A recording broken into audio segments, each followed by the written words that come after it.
Bismillahirrahmanirrahim. Alhamdulillahirabbil alamin. Wassallallahu ala sayyidil mursalin wa ala alihi at-tahirin wa sahabatihi ajma'in. Qala al-musannif rahimahullah wa nafa'ana bi ulumihi wa amalihi fid darain.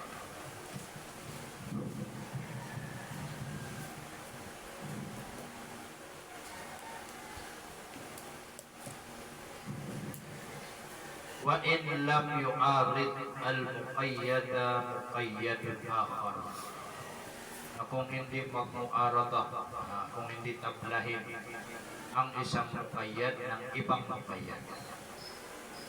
Kumbaga na walang sumalungat ng ibang muqayyad. Ito yung mas'ala upama na dalawang hukom tapos dalawa ring sabab. Yan ko nito.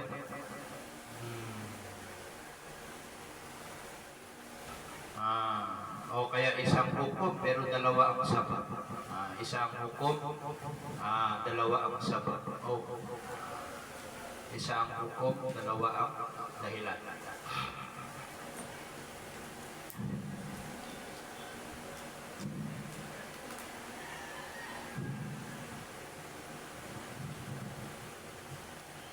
Mana yung hukom may isa. Pero yung dahilan dalawa. At walang kumbaga nagtumapla, walang nagmuarada doon sa muqayyad ng ibang muqayyad. Ibig sabihin na iisa lang yung muqayyad. Sana halimbawa karaqaba, tulad ng raqaba fi kafaratil qatl. Tulad ng raqaba, tulad ng alipin sa kiparat ng pagpatay. Na yung alipin sa kiparat ng pagpatay na mayroong kahit na mu'mina. Ariyo. Warraqaba fi zihar. At yung raqaba sa zihar. Na yung raqaba sa zihar na walang kahit na mu'mina.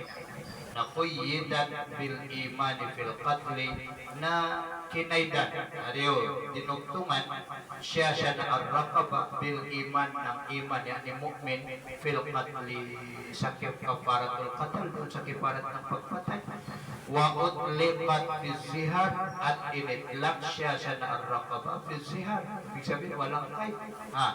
So pag ganito ang mangyayari, wala namang bumabaga.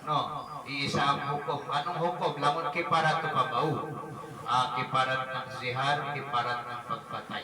Parehas ng hukom. Pero kung titingnan na ang tawag nito, ang sabab, ang dahilan na dalawa. Yung pagpatay na pagpatay, yung isa na zihar, di dalawang dahilan. Pero iisa ang hukom. Ano yung hukom? Lamon kiparat. Humilal mutlak alal muqayyad. Sa ganitong sitwasyon, na ikakarga pa rin ang mutlak sa muqayyad. Ibig sabihin nga, ang gagamitin ay yung muqayyad. Hindi ibig sabihin ang gagamitin yung muqayyad na tatanggalin yung buwan. Kasi palehas doon sa zihar na magpapalaya ka pa rin ng alipin. Yun nga lang na ang ipapalaya na alipin ay yung mu'min. Kung sa mga ibang madhab hindi na. Kung sa ibang madhab na hindi, sa atin na kayo dito. Kasi isa lang naman yung hukom eh. Ano ang hukom? Lahat kifarat. Lahat kifarat. Famin ashabi na mangkala. Sinabi ng ilan sa mga ashab namin na Shafi'i na mangkala sinabi niya na yung malu min jihatin luwa. Ikakarga siya na mutlak min jihatin luwa. Sa panig ng luwa.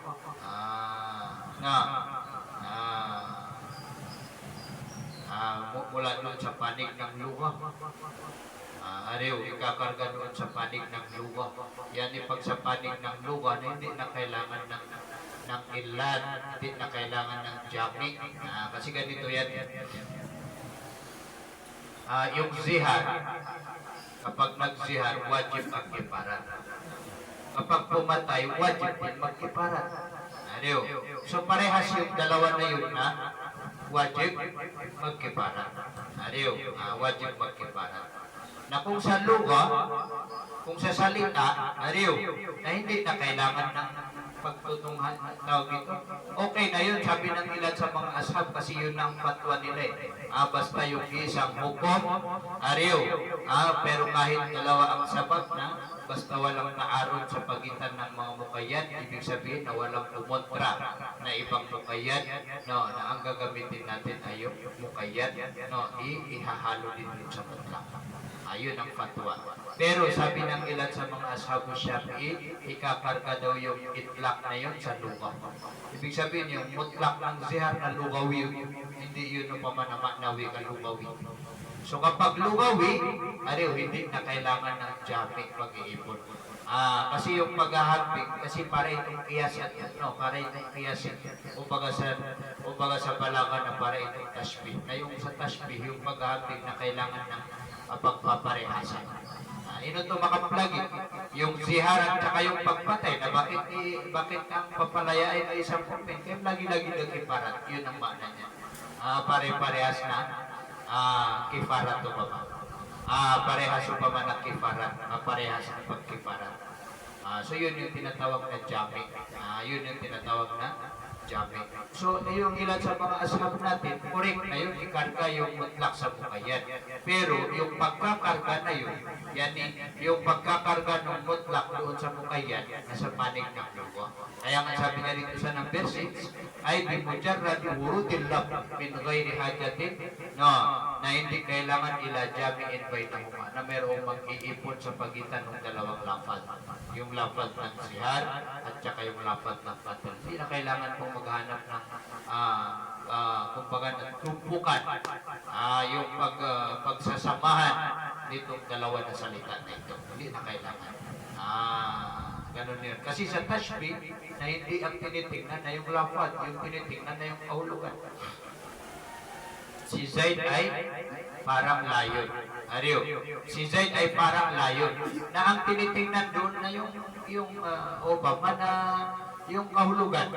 Ariyo, kasi wala namang binigkas doon ng matapang eh. Si Zaid ay parang layon. Na wala namang binigkas doon na ang pinagbasihan doon na yung kahulugan ng paghahambing na yun. Na dito, sabi ng ilan sa mga ashabu Shafi'i, na dito na sa lugaw. Dito na sa lugaw kasi binanggit na eh. Hindi na kailangan pa ng jamming. So as well as sabi niya na pwedeng ipasok yung mutlak doon sa mukayyad na gagamitin yun kasi nga iisang hukom lang. Yan ito. Bakit sabi niya? Lianna al-Quran, ang paninindigan niya na dahil ang Quran na min fatihatihi, mula sa fatihah niya na al-Quran ila khatimatihi, hanggang sa binas, dun sa katapusan niya, akal kalimatil wahida, parang iisang salita. Parang iisang salita. Wa minhum man qala yuhmalu min jihatil qiyas. No. At ilan sa mga ashab na mangkala na sinabi niya na yuhmalu min jihatil qiyas, ikakarga sa panig ng qiyas. Kung ba sa panig ng luga o sa panig ng qiyas? Pamana sa panig ng qiyas o pamana. Yan ibig sabihin ng qiyas na kailangan na meron silang pagsasamahan na dahilan o pamana. O di kaya na meron silang pagpaparehasan. Ano yung pinagparehasan ng dalawa na yun? Parehas na o pa na kipara. Yun lang yung khilaf. No. Wahuwa al-asahhu at siya itong al-qawlu bihamli min jihatil qiyas. No. Ayun ang pinakaasa. Ayun ang pinakaasa. Kasi ito parang qiyas. Parang qiyas. No. Parang qiyas. Pero qiyas na qiyas khafi. Ariyo, qiyas na qiyas khafi. Qiyas na khafi. No, kasi meron qiyas na jali, meron din qiyas na khafi.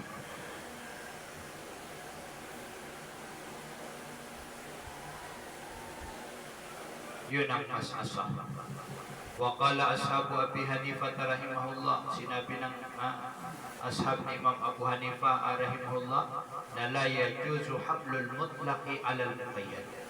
Sa lakaw po na rin naging mga anak. Sabi nila hindi daw pwede ikarga yung mutlak sa muqayyad. Pero sa kanila pwede yung taksis.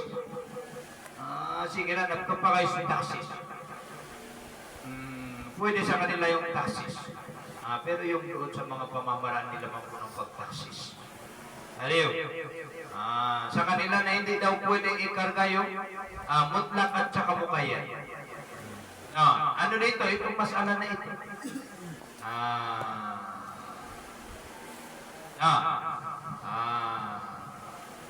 Dito sabi niya dito sa number 1, hindi daw pwede ikarga yung mutlak sa muqayyad sa suratayn sa dalawang masala. Una, al-ula wa hiya ikhtilaful hukmi, yung khilaf magkasalungat yung hukom pero yung isang sabab.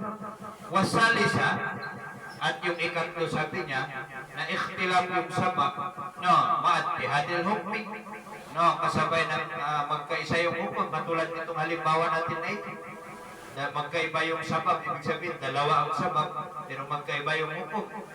Wa amma suratu saniya, patungkol naman sa ikalawang masala, wa hiya ittihadul hukm was sabab. Na yung pagkakaisa ng hukom at saka sabab, na yung mga Hanafiyan na tumugma sila sa atin, muwafiquna lana ma'syar asy-Syafi'iyyah. Parehas tayo sa ikalawang buwan. Kumbaga na isang hukom, isang sabab. Laging tanong. So ito lang masala na ito, itong panguna na masala, yung dati, yung unang masala, na tinatawag na dalawang hukom na magkaiba. Yung dalawang hukom na magkaiba, yung gano'n na masala. Yung dalawang hukom na magkaiba, yun yung unang yung masala. Pangalawa, nakate. Iisa ang hukom pero yung dahilan ang magkaiba. Pero yung pangalawa kasi, iisa ang hukom, iisa rin ang sabab na pare-parehas tayong gumagamit ayon sa madhab ng Hanafi. Na sa kanila na itong ikatlo na hindi, sabi nila, la yajuzu hamlul mutlaq alal muqayyad ay fi hadhihi al-mas'alah o kaya fi hadhihi as-surah. Sa larawang ito na hindi pwede ikarga ang mutlak sa muqayyad dito. Kasi magkaiba yan. Ang sagot nila, li'anna dhalika ziyadatun fil nas. Dahil iyon, yung pagkarga sa mutlak, pagkarga ng mutlak sa muqayyad sa masala na ito, na ziyadatun fil nas. Dinagdagan mo yung nas. Inumanan ka sunas. Dinagdagan mo yung dalil pa man, sunas. Ibig sabihin ng nas ay pagkakasaka. Dinagdagan yung pagkakasaka. Dinagdagan ng pagkakasaka. Na ang ganito sabi niya, wadhalika, at yung pagdagdag sa pagkakasaka na naskhun bil qiyas. Na yun na sabi niya yung pagnasak sa qiyas. Kumbaga na inabrogate, pamana binura mo yung qiyas. Pamana inerase na yung qiyas. Binura yung qiyas. Pamana sa lakaw mangbuti pigiran. Ang pagbubura dito ng qiyas na kapag dinagdagan mo na hindi mo na mayahalin tulad kasi ano man ang kailangan lang sabi nila ng qiyas na yung hahanapin lang kung saan yung ilat at saka yung jamik sa pagitan ng makis at saka makis alay. Ngayon na dinagdagan mo pa ng salita, di parang binura mo yung qiyas. Parang binura mo yung qiyas. Warubba makwalo at maaari pang sinabi nila walo ay ashabu Abi Hanifa na li'annahu hamlu mansusin dahil katotohanan siya na hamlul mutlaq alal muqayyad di hadhihi surah na hamlu mansusin ikarga yung minus ay bighairi dalilin ikarga yung minus na walang dalil na unang dalil yan dalil sinipot niya, dalil syar'i. Aliw, walang dumating na dalil syar'i na bangaw ni karga. Yun ang sabi ng ilan sa mga ashab ng Abu Hanifa. Isa sa mga katwiran nila na dahil yun ay pandaragdag sa tawag dito, pagkakasaka. Dinagdagan, pamana yung tao, pamana dinagdagan mo yung sinabi niya. Yun ang pananaw ng mga Hanafi. Yun ang pananaw ng mga Hanafi. Na yung pagdagdag na yun, sabi niya, na imbis na mayroong pagtutularan o kaya pagsasamahan yung dalawang yung dalawang masala na yun, nabangag-biyura sa pagsasamahan. Binura mo na lang ito. Binura mo na lang. Yun ang tinatawag ng nas. O di kaya, isa sa mga katwiran nila na ikinakarga yung bagay na may dalil, yan yung dalil na yun, yung bagay na may dalil na yun, yung mutlaq o bang. doon sa bagay na walang dalil. Ang tunagi mo sa bagay na walang dalil. Ayun yung dalil na, ayun yung nakitisipan. Ariyo, nagito tigilan na dito pa. Tingnan natin kung paano ito sinabot ng Musannif. Wad dalilu ala annahu la yuhmal min jihatil lugha. At ang dalil ala annahu nakatotohanan siya na mutlak na la yuhmal min jihatil lugha.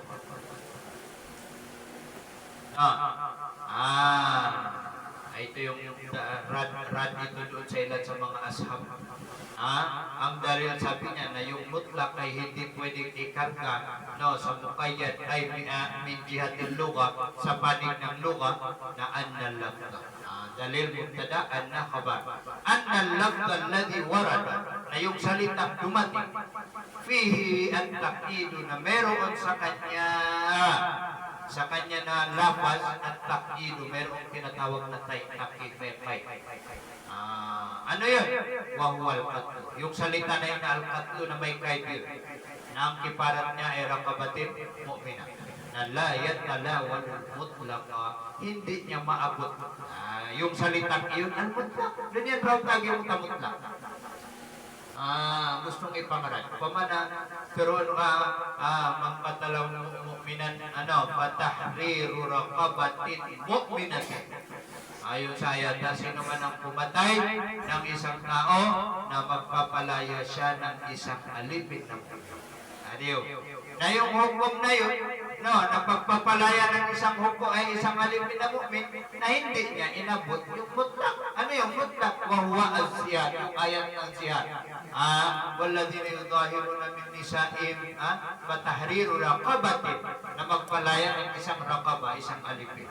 Yung magpalaya ng isang alipin. Luto raw na palaya yajuzu an yuhkama fihi bihukmi. Na hindi pwede na ihatol fihi fi zihar doon sa masala zihar bihukmihi sa hukom niya bihukmil qatli. Di ko ba kayo barong ihatol min ghairi illatin na walang illa. Walang illa. Kailangan magpahatulan na may illa. May illa ho. Kasi na walang illa. Rio. Kalabdil burri. Tulad halimbawa ng salitang al-bur. Kumbaga na yung mutlak doon na pwede mong isakay doon sa muqayyad, pero dapat na merong ilan. Kasi kung sa salita lang, na hindi mo pwedeng ihatol, sabi niya, yung muqayyad doon sa mutlak. Ningon ko pa kayo ito. Sana halimbawa, kalabdil burri, halimbawa ng trigo. Lamma lam yatanawal al-aruzza, noong hindi maabot niya na labdil buri. Tanungin nyo kaya basi siya, labdil buri. Kapag sinabing bur, pag sinabing pato, halimbawa, pato, doon sa salitang pato na makakain ba niya yung manok, ibig sabihin na kasama ba sa pato yung manok o hindi? Yung salitang pato, madudi, hindi kasama. Agiti, mas nalalapad. So dito, ikinarga natin yung mutlak at saka muqayyad, hindi doon sa lapad, bagaman doon sa panig ng kiyas. Kasi merong illat. Merong illat na namamagitan doon sa dalawang iyon na doon sila nagkaparehas. Merong illat. Na illat. Tulad sabi niya ng salitang bur. Lamma lam yatanawal al-aruzza, noong hindi maabot niya na lafdul bur, yung salitang bur, al-aruzza ang bigas, na lam yajuz na hindi maaring aniyok kamapihi, na ihatol pihi bil aruzzi, bihukmin ang isang hatol yan ihukmil bur, min ghairi illatin na walang illa. Pakadalika huna. Pakadalika ay pakamisli lafzi al-bur, katulad ng halimbawa ng salitang bur na hahuna dito ay fil mutlaq wal muqayyad, sa masala mutlaq at saka muqayyad. Kasi dito naman may mga parang ikiniyas. Ikiniyas ang alin? Ang pagpapalaya no, kiparat ng pagpatay, pagpapalaya sa kiparat ng pagpatay, at saka yung pagpapalaya sa kiparat ng zihar. Lagi-lagi dito po man yung jami parehas yun na kiparat. At ito na ilat yan, at ilat yan. Merong katwiran. Merong katwiran. Na yung katwiran na yun, na doon nagsimula yung tinatawag na takyid. Doon nagsimula yung ikinarga, simutlak doon kay Mukayan. Parang kiyas. Sa madaling salita na laging buyaw kiyas. Na yung pagtaksis sa kiyas, pwede. Kaya dito, pagtaksis sa kiyas, pwede. Kasi bakit? Kasi kiyas na dalil siya. May ako tanong doon. What dalilu ala annahu yuhmalu alayhi bil qiyas? At ang dalil. Ito dalil ito sa pagkalahatan. Dalil kontra sa Hanafi at dalil din sa lahat-lahat na pati doon sa isa. What dalilu ala annahu yuhmalu, at ang dalil sa katotohanan siya na mutlak na yuhmalu ikakarga alayhi sa kanya na muqayyad, no, bil qiyasi sa pamamagitan ng qiyas na huwa, na siya na ang dalil na anna hamlal mutlak alal muqayyad, na yung ikarga yung mutlak sa muqayyad na kasama sa mas'alat taksisu umumin bil qiyas, no, na yung itaksis yung umum sa kiyas. Yan katulad nung sinabi natin kanina na ang pagtaksis ng kiyas, no, ay pwede. Bakit? Kasi ang kiyas ay kasama sa dalil syar'i. Fasara kataksisi sa iril umuman. Na naging siya na hamlul mutlak alal muqayyad, no, kataksisi sa iril umuman ay katulad ng pagtaksis sa lahat ng no, na kayo mga Hanafi na tinatanggap ninyo yung pagtaksis ng kiyas. Ariyo, na kami na hindi namin sinabi na binura namin yung kiyas. Bagamat ang sinabi namin ay ihinalintulan namin yung isa doon sa isa kasi merong jami at saka merong ilat. Tanong niyo kayong pagkiyas, merong jami at saka merong ilat. Ariyo, katulad ng bigas at saka yung trigo.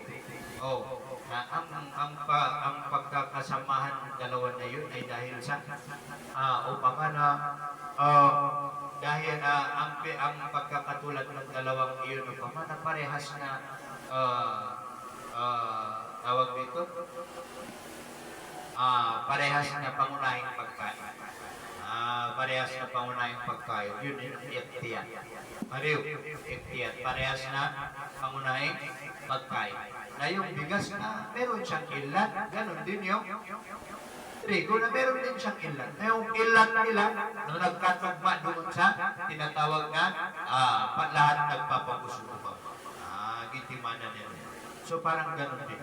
Parang ganun din ito. Kaya lang na itong taksis dito o kaya ikarga yung mutlak doon sa muqayyad kahit na magkaiba ng sabab pero iisa ang hukom na sa madhab Shafi'i na pwede. Sana pinadito ka. Sa Hanafi, hindi pwede. Ang katwiran nila, kaya daw hindi pwede kasi naglagay ka ng salita, dinagdagan mo yung salita na walang dalil. Inuman ang nakasukat pero ada dalil. Kailangan na merong dalil. Matindi mong huwag yung netira ang mga anak. Kailangan na merong dalil. Kasi dadagdagan mo yung salita na walang dalil, hindi ko pa. Lagi nabsu ng mga salapiyaya, basta galubog ka sa daban yung dalil, hindi na. Ariyo, bida.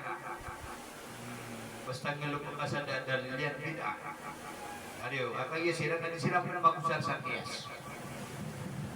Ang mga wabi, na hindi sila gumagamit ng kiyas. Mas problema, yung manahanapin na gumagamit ng kiyas. Kaya lang ang paninindigan nila, nasabi nila na parang dinagdagan mo yung dalil. Na yung pagdagdag sa salita ng tao, hindi pwede. Hindi naman niya sinabi. Mga dubya mo man, na yung lalagyan mo yung zihar ng rakaba mu'mina na tupo. Ariyo, tupo. Nasabi sa buwan natin, nagaling yun sa kiyas. Galing yun sa kiyas. Parang parang yung pagpapalaya sa mas'ala zihar na parang hinahambing sa pagpapalaya sa mas'ala pagpatay. Inahambing doon na kung tutusin na magkaiba ng hukom yung dalawa na yun.